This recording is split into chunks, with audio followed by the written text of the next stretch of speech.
नमस्कार मित्रों, एक बार फिर से आप सभी का स्वागत है। आज के इस वीडियो में हम सभी लोग टीजीटी चित्रकला की तैयारी के लिए प्रैक्टिस सेट हल करेंगे और इस प्रैक्टिस सेट में आपको 125 प्रश्न मिलेंगे जो कि आपके एग्ज़ाम के लिए वेरी इंपॉर्टेंट है। तो चलिए इस प्रैक्टिस सेट को हल करते हैं। आपके कितने प्रश्न सही होते हैं कमेंट बॉक्स में ज़रूर बताइएगा और अगर वीडियो आपको अच्छा लगेगा तो लाइक ज़रूर कर दीजिएगा वीडियो को। और इस प्रैक्टिस सेट में हम लोग जो प्रैक्टिस सेट हल करने जा रहे हैं, यहाँ पर मेरे द्वारा केवल सही उत्तर बताया जाएगा और बाकी विकल्पों को मैं यहाँ नहीं पढ़ूँगा, इसलिए कि जिससे आपका कम से कम समय लगे और कम से कम समय में अधिक से अधिक प्रश्नों को आप हल कर सकें। तो चलिए प्रश्न नंबर 1 देखते हैं। प्रश्न नंबर 1 है, कौन सी फिल्म 8 अवार्ड पाकर चौथी अधिकतम ऑस्कर जीतने वाली फिल्म बनी थी? तो आपको बताना है कि कौन सी फिल्म 8 अवार्ड पाई थी और 8 अवार्ड पाकर चौथी अधिकतम ऑस्कर जीतने वाली फिल्म बनी। तो यहाँ पे जो विकल्प दिया गया है इसमें सी विकल्प सही है, स्लमडॉग मिलियनेयर। ये फिल्म 8 अवार्ड पाकर चौथी अधिकतम ऑस्कर जीतने वाली फिल्म बनी थी। अगला प्रश्न देखते हैं, प्रश्न नंबर 2, कल्पसूत्र की चित्रित पोथी प्राप्त हुई है। तो कहाँ से प्राप्त हुई है? तो कल्पसूत्र की चित्रित पोथी जो है वो गुजरात से प्राप्त हुई है। ऑप्शन बी सही होगा। और आप जानते होंगे कि कल्पसूत्र नामक जो ग्रंथ है वो जैन धर्म से संबंधित है और इस में जैन तीर्थंकरों के जीवन चरित्र का वर्णन किया गया है। और अगर पूछा जाए इसके रचयिता कौन है तो भद्रभाव इसके रचयिता माने जाते हैं। आगे देखते हैं अगला प्रश्न, कला के संदर्भ में कलम का पर्याय क्या है? तो आपको बताना है कि कला के संदर्भ में कलम जो शब्द है उसका पर्यायवाची क्या है या पर्याय क्या है। तो सही विकल्प होगा ऑप्शन सी शैली। तो चित्रकला के संदर्भ में कलम शब्द का जो प्रयोग होता है उस शैली के लिए प्रयोग किया गया है। प्रश्न नंबर 4 देखते हैं, दक्षिण भारत का कौन सा केंद्र प्रागैतिहासिक चित्रों के लिए मशहूर है? तो यहाँ सही विकल्प होगा ऑप्शन ए बेलारी।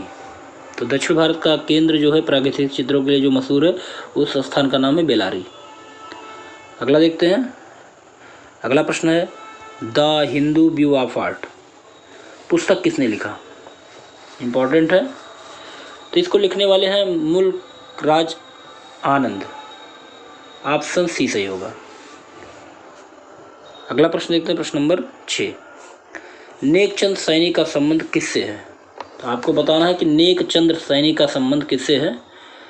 तो रॉक गार्डन से है। ऑप्शन बी सही होगा। नेकचंद सैनी का संबंध यहाँ पर किससे है? रॉक गार्डन से। अगला प्रश्न देखते हैं, प्रश्न नंबर 7, बोध वृक्ष क्या है? तो बोध वृक्ष क्या है? बोध वृक्ष जो है वो पीपल का वृक्ष है और आपको पता होगा कि बोध वृक्ष के नीचे गौतम बुद्ध को ज्ञान की प्राप्ति हुई थी। अगला प्रश्न है, सुमित्रानंदन पंत को किस रचना के लिए ज्ञानपीठ पुरस्कार मिला था? तो 4 विकल्प दिया गया है। तो यहाँ सही विकल्प होगा ऑप्शन सी चिदम्बरा।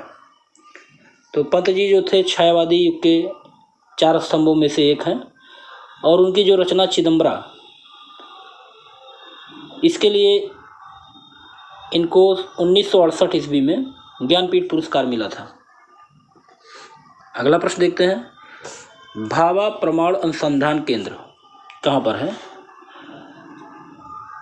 तो ऑप्शन डी सही होगा, ट्राम्बे। और ट्राम्बे कहाँ है? मुंबई का उत्तर पूर्वी एक उपनगर है। तो भाभा प्रमाण अनुसंधान केंद्र वहीं पर बना हुआ है। चलिए अगला देखते हैं, टेराकोटा। टेराकोटा के लिए कौन सी जगह प्रसिद्ध है? तो टेराकोटा के लिए जो सबसे प्रसिद्ध है वो गोरखपुर है। ऑप्शन सी सही होगा। चलिए आगे देखते हैं अगला प्रश्न, ज्ञानपीठ पुरस्कार किससे संबंधित है? कला से, साहित्य से, नाटक से, संगीत से? तो यहाँ पे सही विकल्प होगा साहित्य से संबंधित है। Option B. अगला प्रश्न है, किताब के पिछले सिरे मोटाई को क्या कहा जाता है? तो किताब के पिछले सिरे मोटाई को स्पाइन। ऑप्शन डी सही होगा, कहा जाता है। अगला प्रश्न है, किसी भी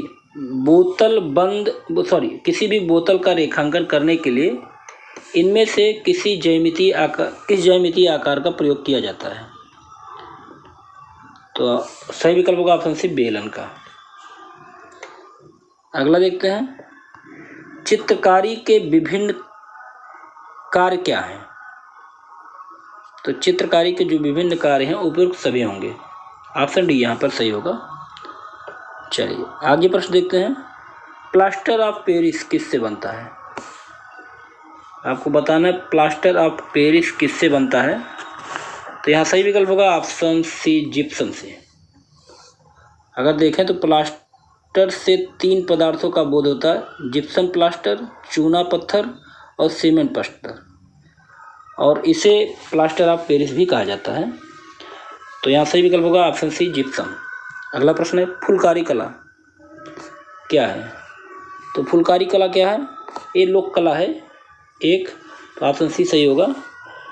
और फुलकारी एक तरह की कढ़ाई होती है जो चुनरी या दुपट्टों पर हाथों के द्वारा की जाती है, और अगर देखें तो ये विशेषता पंजाब प्रांत की एक लोक कला मानी जाती है।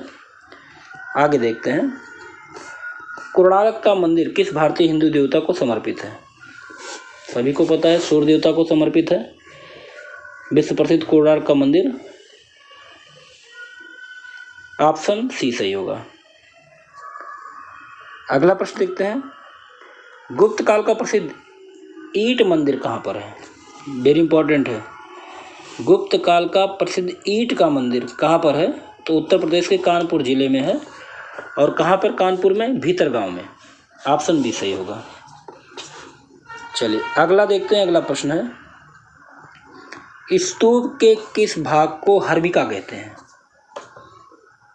तो स्तूप के किस भाग को हर्मिका कहा जाता है, आपको बताना है।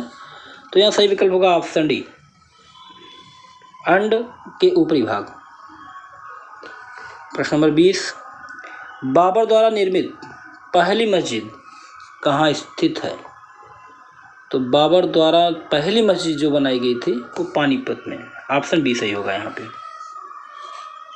अगला प्रश्न है, चट्टान काटकर बनाया गया द्रौपदी रथ कहाँ है? तो मंदिरों का शहर महाबलीपुरम, तमिलनाडु की राजधानी जो चेन्नई है उसे माना जाता है, और चट्टान को काटकर बनाया गया द्रौपदी रथ जो है महाबलीपुरम में है।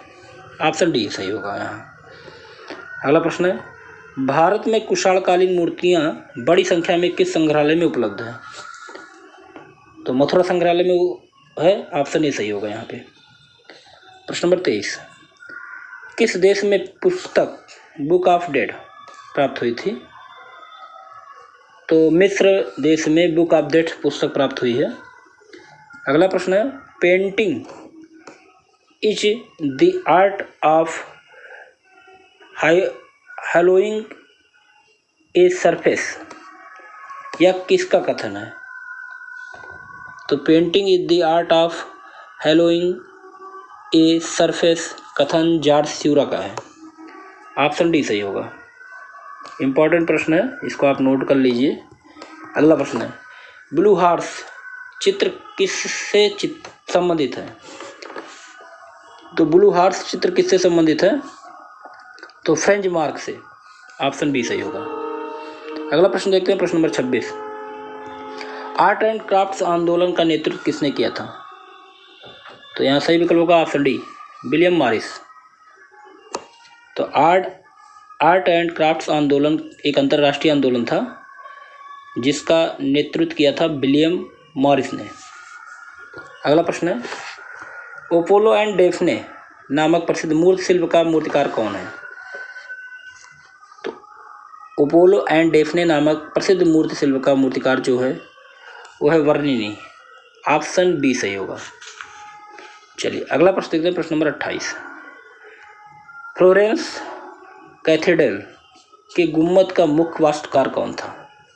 तो 4 विकल्प दिया गया है, बताइएगा कि फ्लोरेंस कैथेड्रल के गुम्बद का मुख्य वास्तुकार कौन था? तो यहाँ पे सही विकल्प होगा ऑप्शन ए, फिलिप्पो वर्नेलेक्सी। चलिए अगला प्रश्न देखते हैं, प्रश्न नंबर 29। सबसे अधिक सुंदर बादलों की पेंटिंग किसने की थी? आपको बताना है कि सबसे अधिक सुंदर बादलों की पेंटिंग किसने की थी। तो यहाँ पे सही विकल्प होगा ऑप्शन सी, टर्नर। टर्नर जो थे एक ब्रिटिश भूदृश्यकार चित्रकार थे और इनका जो प्रमुख चित्र था कोहरे में उगता सूरज, मून लाइट, इनके प्रसिद्ध चित्र थे और अपने चित्रों में इन्होंने सबसे अधिक सुंदर बादलों की पेंटिंग की थी। चलिए प्रश्न नंबर 30 देखते हैं। घनवात कितने प्रकार का होता है? तो बताइएगा कि घनवात कितने प्रकार का होता है। तो यहाँ पे 2 प्रकार का होता है, ऑप्शन ए सही होगा। तो घनवात कितने प्रकार का होता है? 2 प्रकार का। एक होता है संश्लेषणात्मक घनवात, एक होता है विश्लेषणात्मक घनवात। तो घनवात कितने प्रकार का होता है? 2 प्रकार का होता है। प्रश्न नंबर अगला देखते हैं। हरी पट्टी, इंपॉर्टेंट प्रश्न है। हरी पट्टी किसका चित्र है? तो यहाँ पे सही विकल्प होगा ऑप्शन सी, हेनरी मातिस का। तो हरी पट्टी नामक चित्र जो है वो हेनरी मातिस ने की थी। और आपको पता होगा हेनरी मातिस फ्रांस के एक प्रसिद्ध भाववादी कलाकार हैं। आगे प्रश्न है, स्नानमग्न युवतियों के चित्रकार कौन है? तो सही विकल्प होगा ऑप्शन ए, सेजान। तो स्नानमग्न युवतियाँ पाल सेजान की कृति है। पाल सेजान को आधुनिक चित्रकार कला का जन्मदाता भी कहा जाता है। चलिए अगला प्रश्न देखते हैं। 3 मई किस चित्रकार की रचना है? तो यहाँ सही विकल्प होगा ऑप्शन ए, गोया के। अगला प्रश्न है प्रश्न नंबर 34। मिशेल अल्फ्रेड हेनरी के अनुसार प्राथमिक रंगों की संख्या क्या है? तो प्राथमिक रंगों की संख्या 4 है, ऑप्शन बी सही होगा। प्रश्न नंबर 35 देखते हैं। किस अति यथार्थवादी चित्रकार ने the wall of the moon भित्ति चित्र पेरिस में यूनेस्को इमारत पर बनाया है? तो यहाँ सही विकल्प होगा ऑप्शन ए, जॉन मीरो। अगला प्रश्न है, जॉन कांस्टेबल संबंधित है? तो आपको बताना है जॉन कांस्टेबल किससे संबंधित है। तो यहाँ पे सही विकल्प होगा option D, English romantic painting से। चलिए अगला प्रश्न देखते हैं, प्रश्न नंबर 37। कलाकृति द परसिस्टेंट ऑफ मेमोरी के रचनाकार कौन थे? तो सही विकल्प होगा ऑप्शन बी, सैल्वाडोर डाली।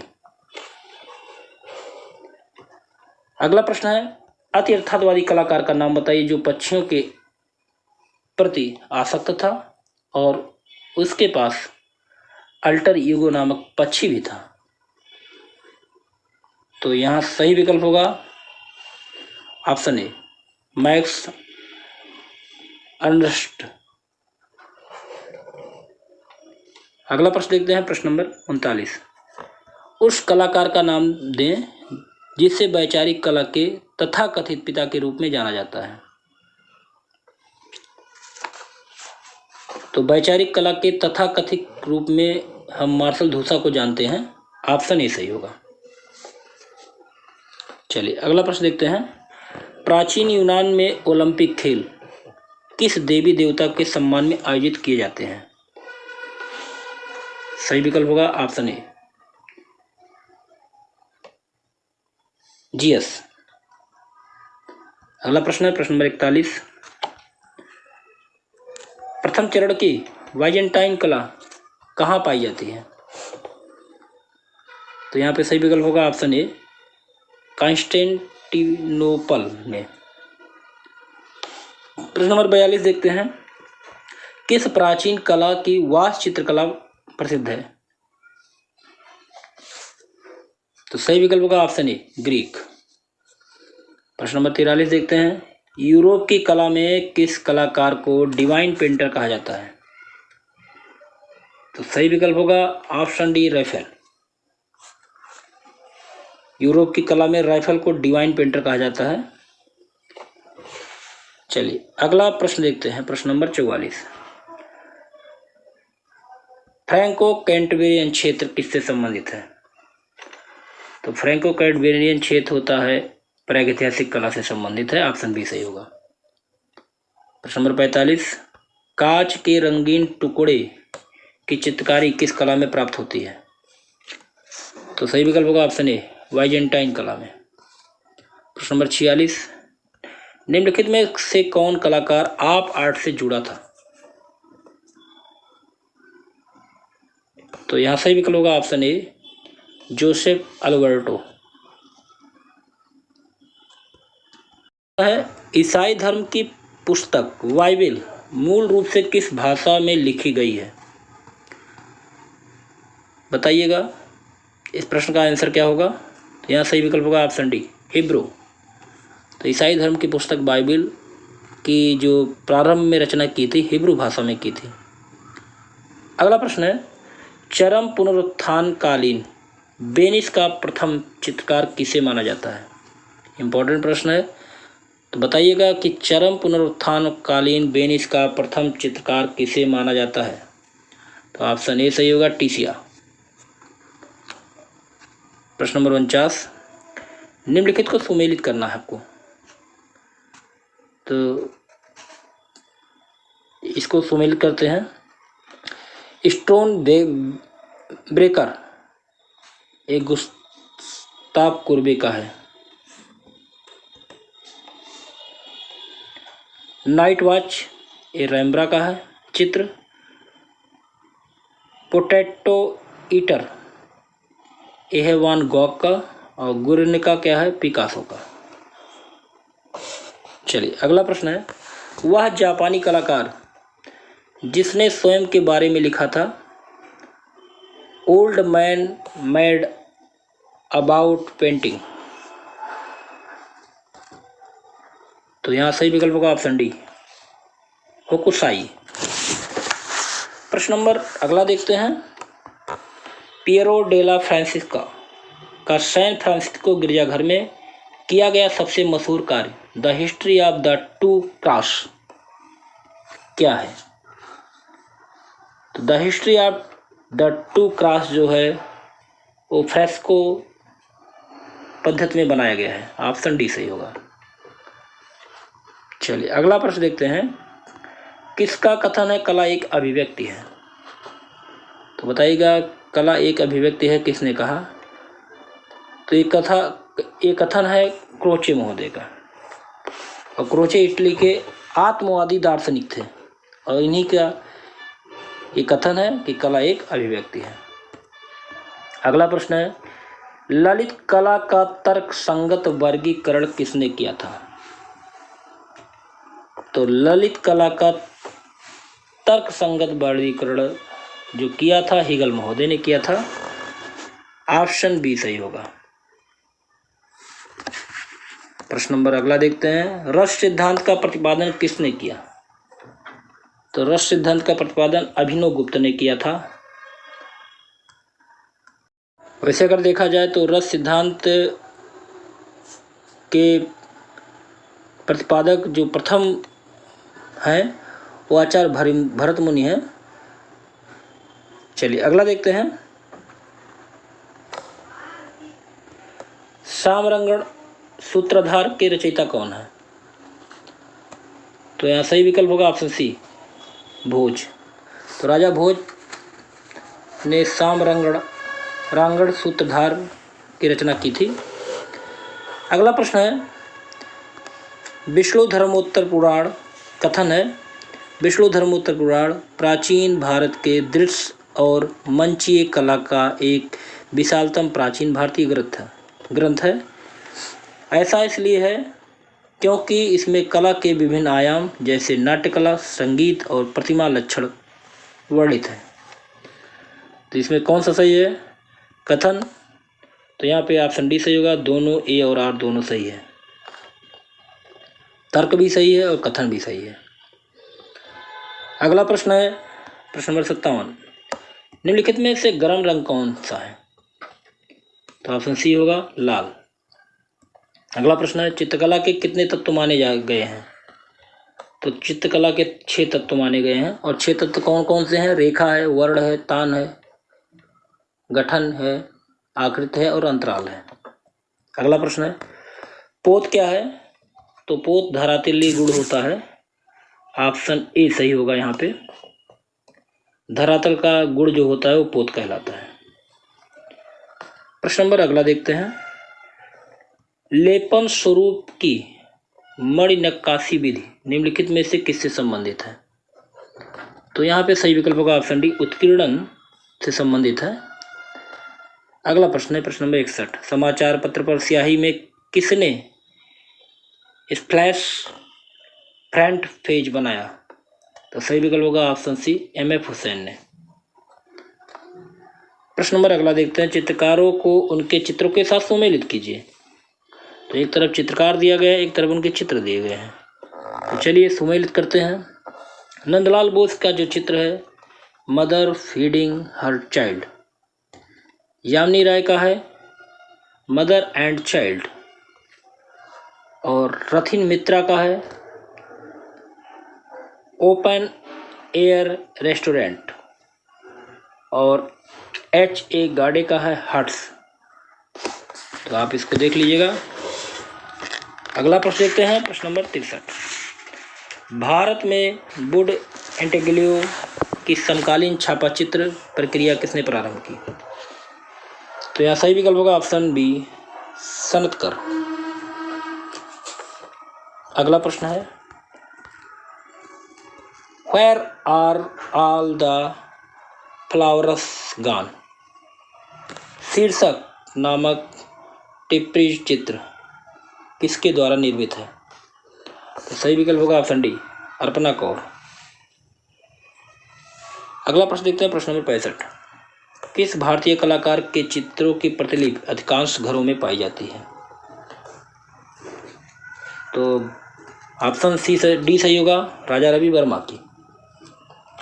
अगला प्रश्न है, यामिनी राय की पेंटिंग किस माध्यम में बनी है? तो बताइएगा यामिनी राय की पेंटिंग किस माध्यम में बनी है? तो यहाँ पे सही विकल्प होगा ऑप्शन सी, टेम्परा माध्यम में। अगला प्रश्न देखते हैं, मेघदूत चित्रावली किसकी है? तो मेघदूत चित्रावली जो है ऑप्शन सी सही होगा, शैलेंद्र कुमार डे की है। अगला प्रश्न है, के.बी. जेना कौन सी कला विधा से जुड़े हैं? तो सही विकल्प होगा ऑप्शन डी, पाटरी। तो के.बी. जेना जो है वो पाटरी कला विधि से जुड़े हैं। अगला प्रश्न है, कालीघाट के चित्र किस चित्रकार की प्रेरणा बने? तो यहाँ सही विकल्प होगा ऑप्शन ए, यामिनी राय। कालीघाट के चित्र यामिनी राय की प्रेरणा बने थे। अगला प्रश्न है, रीनी धूमाल किस लिए प्रख्यात है? तो सही विकल्प होगा पेंटिंग के लिए। अगला प्रश्न है प्रश्न नंबर 71, शांति निकेतन में राम किंकर बैज किस रूप में जाने जाते हैं? तो सही विकल्प होगा ऑप्शन सी, मूर्तिकार के रूप में जाने जाते हैं राम किंकर बैज। अगला प्रश्न है, उस चित्रकार को पहचानिए जो कश्मीर में पला बढ़ा और जिसने हमेशा स्त्री पुरुष के यौन समागम को अभिव्यक्त किया। तो यहाँ सही विकल्प होगा ऑप्शन सी, जी.आर. संतोष। अगला प्रश्न देखते हैं, S.G. श्रीखंडे किस रूप में विख्यात हैं? तो आप बताइएगा S.G. श्रीखंडे किस रूप में विख्यात हैं? तो यहाँ सही विकल्प होगा ऑप्शन सी, मूर्तिकार के रूप में। चलिए अगला प्रश्न देखते हैं, बनारस शीर्षक की श्रृंखला के रचनाकार कौन है? तो बताइएगा कि बनारस शीर्षक के रचनाकार कौन है? तो इसके रचनाकार हैं दिलीप दास गुप्ता। और अगर आए वाराणसी शीर्षक श्रृंखला के रचनाकार कौन है? तो राम कुमार जी हैं। तो अंतर है दोनों में, ध्यान दीजिएगा, यहाँ कंफ्यूज मत होइएगा। बनारस शीर्षक श्रृंखला के रचनाकार दिलीप दास गुप्ता हैं। और अगर आता है कि वाराणसी शीर्षक श्रृंखला के रचनाकार कौन है? तो राम कुमार हैं। चलिए अगला देखते हैं, भारतीय मूर्तिकला नागरी प्रचारी सभा काशी के लेखक कौन है? तो यहाँ सही विकल्प होगा ऑप्शन डी, राय कृष्णदास। अगला प्रश्न देखते हैं, शिव का विस्पान नामक कृत किसने चित्रित की? तो सही विकल्प होगा ऑप्शन सी, नंदलाल बोस। अगला प्रश्न है, कलकत्ता स्कूल ऑफ आर्ट के प्रथम प्रधानाचार्य कौन थे? कलकत्ता स्कूल ऑफ आर्ट के प्रथम प्रधानाचार्य जो थे ईवी हैवेल जी थे। अगला प्रश्न है, इनमें से कौन विस्कोसिटी टेक्निक के कुशल प्रिंट मेकर हैं? तो यहाँ सही विकल्प होगा option D, N Krishna Reddy. अगला प्रश्न है, भारत में पहली सार्वजनिक आधुनिकतावादी मूर्तिकला किसकी है? तो ऑप्शन डी सही होगा, संथाल परिवार। अगला प्रश्न है, भारत में पहली बार राजा रवि वर्मा ने खालिस्तान की स्थापना की? तो सबसे पहले भारत में रवि वर्मा ने प्रिंटिंग प्रेस की स्थापना की। ऑप्शन बी सही होगा। अगला प्रश्न है प्रश्न नंबर 81, इनमें से किस कलाकार ने कुणाल नामक एक छोटी सी डॉक्यूमेंट्री फिल्म के लिए फिल्म फेयर पुरस्कार जीता था? तो सही विकल्प होगा ऑप्शन डी, तैयब मेहता। अगला प्रश्न है, पुरुष महिला और पेड़। पुरुष महिला और पेड़ किस भारतीय कलाकार की कृति है? तो यहाँ सही विकल्प होगा ऑप्शन ए, के लक्ष्मण गौड़ा। के लक्ष्मण गौड़। तो छापा चित्र है पुरुष महिला और पेड़, इसके चित्रकार हैं लक्ष्मण गौड़। अगला प्रश्न है, हरिश्चंद्र को किसने चित्रित किया था? तो यहाँ सही विकल्प होगा ऑप्शन बी, राजा रवि वर्मा ने। तो प्रसिद्ध तैलचित्र है हरिश्चंद्र, या इसको कहीं कहीं लिखा होता सत्यवादी हरिश्चंद्र। तो इसके रचनाकार कौन है चित्र के? राजा रवि वर्मा है। अगला प्रश्न है, बुंड्स कला श्रृंखला किसकी है? सही विकल्प होगा ऑप्शन बी, सोमनाथ और। प्रश्न number 85, Indian society of oriental art नामक संस्था की आधारशिला किस आधुनिक भारतीय चित्रकार ने रखी? तो सही विकल्प होगा ऑप्शन सी, अविन्द्रनाथ ठाकुर ने। प्रश्न नंबर 86, विचित्र क्लब या विचित्रा क्लब की स्थापना कब हुई थी? तो 1915 में हुई थी। ऑप्शन बी सही होगा। और किसने किया था? 1915 में रविन्द्रनाथ टैगोर ने पश्चिम बंगाल में किया था। और इसके सदस्य नंदलाल बोस, असित कुमार हलदार और मुकुल डे थे। अगला प्रश्न है, भारतीय चित्रकला की नवीन जागृति के पिता किसे कहते हैं? तो अविन्द्रनाथ टैगोर को कहा जाता है भारतीय चित्रकला के नवीन जागृति का पिता। अगला प्रश्न है, इनमें से किस भारतीय कलाकार को 1950 में डी.लिट पुरस्कार से सम्मानित किया गया था? तो यहाँ सही विकल्प होगा ऑप्शन डी, नंदलाल बसु। अगला प्रश्न है, पहाड़ी स्कूल, कांगड़ा स्कूल और राजपूत स्कूल आदि का संबंध किससे है? तो यहाँ पर सही विकल्प होगा ऑप्शन डी, चित्रकारी से। अगला प्रश्न है, बूंदी चित्र शैली की रंग योजना क्या है? तो ऑप्शन बी सही होगा, चटकीली। बूंदी चित्र शैली की रंग योजना क्या है? चटकीली है। अगला प्रश्न है प्रश्न नंबर 91, इनमें से पहाड़ी स्कूल के मुख्य केंद्र कौन है? तो सही विकल्प होगा ऑप्शन बी, बसोहली शैली, गुलेर शैली और कांगड़ा शैली। अगला प्रश्न है, जयपुर चित्रों के प्रिय विषय वस्तु क्या है? तो बिहारी सतसई। ऑप्शन ए सही होगा। अगला प्रश्न है, गीत गोविंद के चित्र किस विषय से संबंधित है? तो गीत गोविंद ये जो चित्र हैं वो प्रेम से संबंधित है। ऑप्शन बी सही होगा। अगला प्रश्न नंबर 94 देखते हैं, राजस्थानी चित्रकला के पसंदीदा विषय क्या थे? तो यहाँ पे राजस्थानी चित्रकला के पसंदीदा विषय बताने हैं। तो ऑप्शन सी सही होगा, राधा कृष्ण। चलिए अगला प्रश्न देखते हैं, प्रश्न नंबर 95, राजस्थानी चित्रकला का आरंभिक स्वरूप किस शैली से प्रभावित था? तो अभ्रंश शैली से प्रभावित था। ऑप्शन डी सही होगा। प्रश्न नंबर 96, चित्रकार निसारुद्दीन किस शैली से संबद्ध हैं? तो यहाँ सही विकल्प होगा ऑप्शन ए, राजस्थानी शैली से। अगला प्रश्न है प्रश्न नंबर 97, गोपनी की चित्रकारी का माध्यम क्या है? तो ऑप्शन ए सही होगा, कपड़े पर टेम्परा माध्यम है। गोपनीय चित्रकारी का माध्यम जो है कपड़े पर टेम्परा।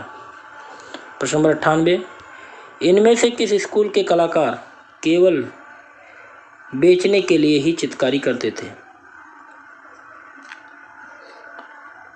तो ऑप्शन डी सही होगा, कंपनी स्कूल के। तो कंपनी शैली के कलाकार चित्रकारी केवल चित्र बेचने के लिए करते थे कार्य। अगला प्रश्न है, कौन सा मुगल चित्रकार और सुलिपकार दोनों था? तो सही विकल्प होगा ऑप्शन बी, अब्दुल समद। अगला प्रश्न है प्रश्न नंबर 100, कश्मीर का शालीमार बाग किसने बनवाया था? तो ऑप्शन सी सही होगा, जहांगीर। कश्मीर का शालीमार बाग का निर्माण जहांगीर ने करवाया था। अगला प्रश्न है, किसके दरबार में अबुल हसन ने ईसाई विषयों पर चित्र बनाए? तो ऑप्शन ए सही होगा, जहांगीर। प्रश्न नंबर 102, इन शासकों में से किसके काल को भारतीय कला के स्वर्ण काल के रूप में जाना जाता है? तो यहाँ पे सही विकल्प होगा ऑप्शन सी, जहांगीर। अगला प्रश्न है, नुजूम अल उलूम किस संग्रहालय में स्थित है? तो नुजूम अल उलूम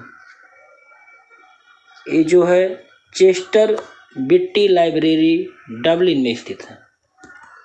अगला प्रश्न है, अकबर कालीन मुगल लघु चित्र को किस रूप से संदर्भित किया जाता है? तो सही विकल्प होगा ऑप्शन डी, 1, 2 और 3 सही है। यहाँ पे 1 भी सही है, 2 है और 3। अगला प्रश्न है प्रश्न नंबर 105, किस भारतीय चित्र शैली में मनुष्य के चेहरे का 3/4 भाग चित्रित किया गया? तो यहाँ सही विकल्प होगा ऑप्शन डी, जैन। प्रश्न नंबर 106, सही कालक्रम का चयन कीजिए। सबसे पहले कौन आते हैं यही आपको चयन करना है। तो यहाँ सही विकल्प होगा ऑप्शन ए, पहले ऋषभनाथ, फिर अजितनाथ, फिर पारसनाथ, फिर महावीर स्वामी। ऋषभनाथ जो है वो प्रथम जैन तीर्थंकर हैं, अजितनाथ हैं द्वितीय, पार्श्वनाथ हैं 23वें और महावीर स्वामी हैं 24वें तीर्थंकर।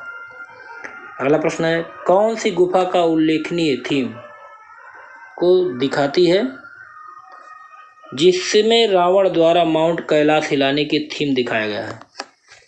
सही विकल्प होगा ऑप्शन बी, गुफा संख्या 16 में। तो रावण द्वारा कैलाश को उठाने का दृश्य एलोरा की गुफा संख्या 16 में चित्रित है। अगला प्रश्न है, सिंतलवासल की गुफाएं किस नदी के किनारे हैं? तो बताइएगा कि सिंतलवासल की गुफाएं किस नदी के किनारे हैं। इसका जवाब आप कमेंट बॉक्स पर दीजिएगा। अगला प्रश्न देखते हैं प्रश्न नंबर 109, अजंता की चित्रकला किस चित्रकला के उदाहरण है? तो ऑप्शन ए सही होगा, म्यूरल। प्रश्न नंबर 110, अजंता में कितने जातक कथाएं चित्रित हैं? तो यहाँ सही विकल्प होगा ऑप्शन बी, 547 जातक कथाएं चित्रित है अजंता में। अगला प्रश्न है, अजंता गुफाओं में गुफा संख्या में मर्दासन राजकुमारी की आकृति चित्रित है। तो यहाँ सही विकल्प होगा ऑप्शन बी, गुफा संख्या 16 में। तो मर्दासन राजकुमारी नामक आकृति की चित्रकारी अजंता की गुफा संख्या 16 में की गई है। अगला प्रश्न है, अजंता की गुफा संख्या या गुफा क्रमांक 26 में बनी महानिर्वाण मूर्ति बुद्ध के जीवन की किस घटना से संबंधित है? तो सही विकल्प होगा ऑप्शन डी, मृत्यु से। चलिए अगला प्रश्न है प्रश्न नंबर 113, इटालियन फ्रेस्को पेंटिंग की तकनीक किसके समान है? तो इटालियन फ्रेस्को पेंटिंग की तकनीक जयपुरी फ्रेस्को के समान है। ऑप्शन डी सही होगा।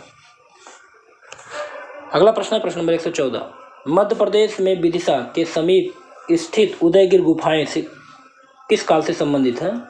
तो यहाँ सही विकल्प होगा ऑप्शन सी, गुप्त काल से संबंधित है। प्रश्न नंबर 115, आदिकाल की चित्रकला कब से कब तक मानी जाती है? तो यहाँ सही विकल्प होगा ऑप्शन बी, 3000 ईस्वी पूर्व से 50 ईस्वी। अगला प्रश्न है, भारतीय मूर्तिकला में शैलियों का सही कालक्रम अनुपात क्या है? तो भारतीय मूर्तिकला की शैलियों का सही काल क्रमक अनुसार क्या होगा? तो सही विकल्प होगा ऑप्शन सी, पहले मौर्य, फिर संग, फिर कुषाण, फिर गुप्त। प्रश्न नंबर 117 देखते हैं। डांसिंग गर्ल नामक मूर्ति किस संग्रहालय में स्थित है?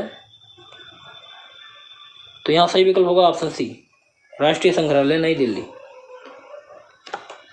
अगला प्रश्न है, सिंधु घाटी में निम्नलिखित में से किसकी खोज की गई थी? तो यहाँ सही विकल्प होगा ऑप्शन बी, मुहरों की। अगला प्रश्न है, शिवा मुहर पर इनमें से क्या नहीं उकेरा गया है? तो यहाँ सही विकल्प होगा ऑप्शन बी, घोड़ा। तो शिवा मुहर पर घोड़ा नहीं उकेरा गया है, बाकी गैंडा, भैंसा, हाथी उकेरा गया है। अगला प्रश्न है, कथन और कारण। कथन है, मध्य प्रदेश में प्रागैतिहासिक चित्रों की अधिकतर संख्या प्राप्त होती है। कारण है, प्रागैतिहासिक काल में व्यक्ति इस क्षेत्र में रहना अधिक पसंद करते थे। तो यहाँ सही विकल्प जो होगा ऑप्शन सी, का सही है, लेकिन खा असत्य है। मध्य प्रदेश में प्रागैतिहासिक चित्रों की अधिकतर संख्या प्राप्त हुई है, सही है, लेकिन कोई जरूरी नहीं कि यहाँ लोग रहना ही पसंद करते थे। चलिए अगला प्रश्न देखते हैं। प्रश्न नंबर 120, भीमबेटका की पाषाण गुफाएं कहाँ पर स्थित हैं? तो भीमबेटका की पाषाण गुफाएं विंध्याचल की पहाड़ियों में स्थित है और ये भीमबेटका गुफाएं मध्य प्रदेश के रायसेन जिले में है। ऑप्शन बी सही होगा। अगला प्रश्न है, रेनेसां के प्रारंभिक चरण में चित्रकला में किसने परिपेक्ष का प्रयोग की शुरुआत की थी? तो सही विकल्प होगा ऑप्शन डी, मैसेच्चियो। अगला प्रश्न है, मोजाइक कला किससे संबंधित है? तो आप बताइएगा कि मोजाइक कला किससे संबंधित है। तो यहाँ सही विकल्प होगा ऑप्शन ए, वाइजेंटाइन कला से। मोजाइक कला वाइजेंटाइन कला से संबंधित है और वाइजेंटाइन कला में मणिकुट्टम पद्धति का प्रयोग होता है। अगला प्रश्न है, the secret life of Salvador डाली के लेखक कौन है? The secret of life of Salvador डाली के लेखक स्वयं डाली ही है, सल्वाडोर डाली। ऑप्शन डी सही होगा। चलिए आगे देखते हैं अगला प्रश्न, और इस वीडियो का लास्ट प्रश्न है, 18वीं शताब्दी कला आंदोलन की पहचान आमतौर पर ऐतिहासिक रूप में सही हालत और परिधानों का उपयोग करके शास्त्रीय घटनाओं, पात्रों और विषयों के दृढ़ चित्रण में दृढ़ संरचनात्मक तकनीक पर जोर देती है। तो यहाँ पे सही विकल्प होगा ऑप्शन सी, नव शास्त्रीय कला। तो नव शास्त्रीयवाद में शास्त्रीय घटनाओं, पात्रों और विषयों के दृढ़ चित्रण में दृढ़ संरचनात्मक तकनीक पर जोर दिया गया है। तो आज का यहाँ प्रैक्टिस सेट समाप्त होता है। आपके कितने प्रश्न सही हुए कमेंट बॉक्स में ज़रूर बताइएगा, और अगर वीडियो आपको अच्छा लगा हो तो प्लीज़ आपसे एक अनुरोध है कि वीडियो को लाइक करें और शेयर करें, जिससे अधिक से अधिक लोगों को लाभ हो। अगर चैनल पर नए हैं तो आप चैनल को सब्सक्राइब कर लीजिएगा, जिससे आपको आने वाले वीडियो का नोटिफिकेशन मिलता रहे। और ऐसे ही महत्वपूर्ण प्रश्नों के साथ फिर मिलते हैं, तब तक के लिए जय हिंद, जय भारत।